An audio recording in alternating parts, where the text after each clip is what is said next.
AOC, there was a bill that had to do with gun rights, and the number of moderate Democrats flipped sides to go side with the Republicans at the last minute of the last hour on the last day.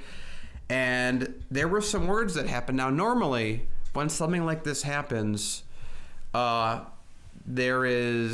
Democrats will do that, and then Pelosi generally won't really have a lot of recourse because they've already flipped sides, and then whatever amendment. In this case, they wanted to add in they wanted to put a poison pill into this bill, where it used to be that there would have, better checking, background checks and such for gun manufacturers, or gun sales, I should say, and something that 95% of Americans stand by. But these Democrats worked with Republicans at the last minute to add this poison pill, which would say, but if an illegal immigrant happens to buy a gun, the gun stores have to report that to ICE, which of course is a giant red flag, and goes around the entire purpose of what the law is about, or what they've pushed for, especially in this client, which in a nutshell kills the bill. So what happened was Alexandria Ocasio-Cortez made a point to everyone that, well, now that you make a vote like this, you put yourself on a list.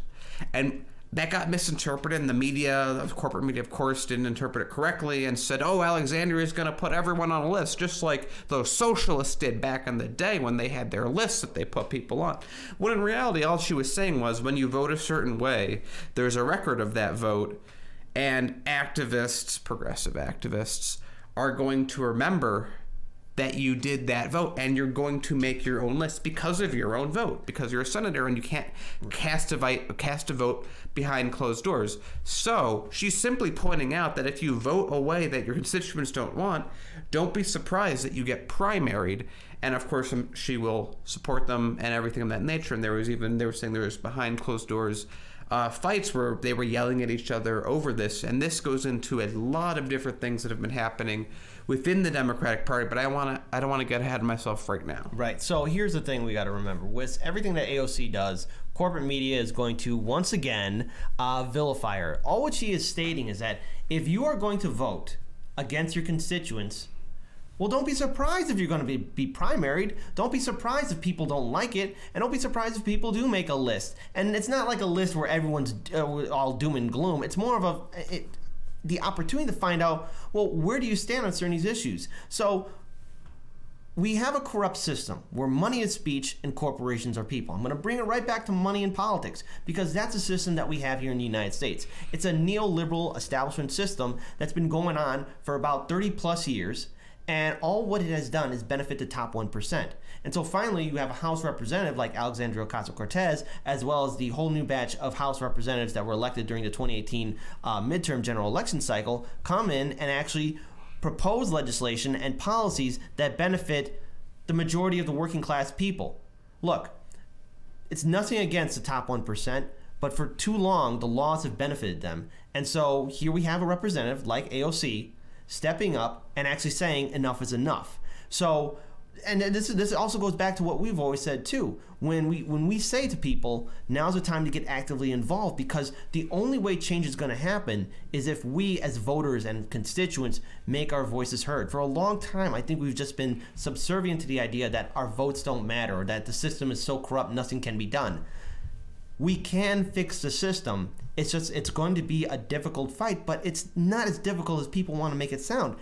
The DNC establishment and the Republican establishment, all what they are paper tigers surrounded by a paper wall, and as soon as you break through it, they don't have much of a fight.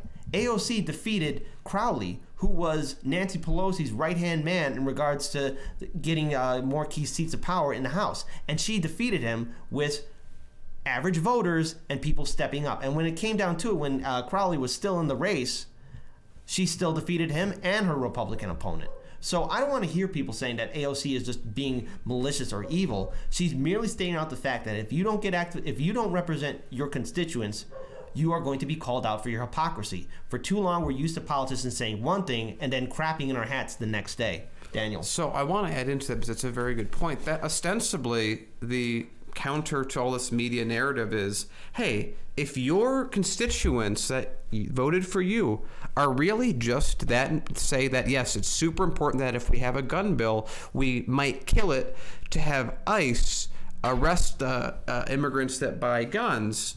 Well, if that's what they're for, then you shouldn't really have any issue with this. If she makes a list, or if the list has already been made, or your vote is the list, it should be as irrelevant. Any three of those should be as irrelevant as the other three, because if your constituents actually want that outcome, what attack? It seems like that'll just benefit you if your constituents want that. If they say, yes, I want gun restrictions, but I also want to make sure illegal immigrants get taken by ICE, and the opponent to that says, hey, he did that exact thing, they're going to love you for it. So if there is really no issue with what you're doing and your constituents back you on it, this is not a threat at all. In fact, it'll help you in your reelection.